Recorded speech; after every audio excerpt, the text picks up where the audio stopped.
Kenapa Erdogan menyalahkan NATO atas penyerangan Rusia ke Ukraina? Under attack.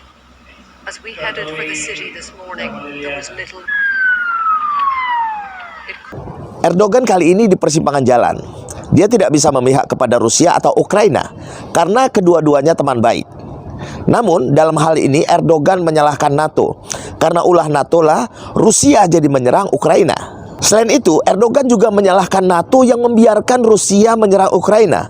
Padahal kemarin-kemarin NATO mengatakan Ukraina ini adalah anggota khususnya.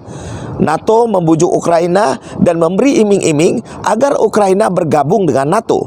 Dan inilah pemicunya. Bergabungnya Ukraina kepada NATO nantinya akan menjadi ancaman bagi Rusia. Karena Ukraina ini adalah berbatasan langsung dengan Rusia. Rusia khawatir Ukraina akan dijadikan NATO sebagai pangkalan militer mereka. NATO memang sejak Uni Soviet runtuh gencar merekrut negara-negara komunis di Eropa Timur. Polandia misalnya telah dijadikan anggota NATO.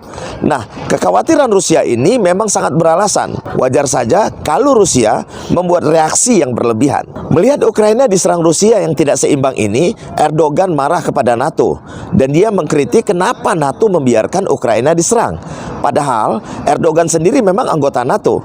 Tetapi di sini terlihat bahwa nyali NATO memang harus menghitung kembali kekuatan mereka untuk menghantam Rusia. Namun yang jelas untuk saat ini Turki tidak akan memihak kemana-mana.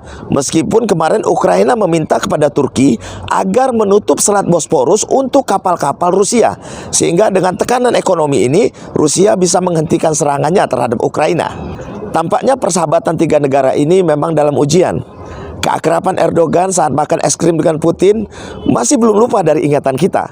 Namun kemarin, rudal-rudal Rusia tanpa sengaja katanya menghantam kapal-kapal kargo milik Turki. Nah, jangan-jangan gara-gara ini Turki akan memihak kepada Ukraina. Aman, aksine büyür.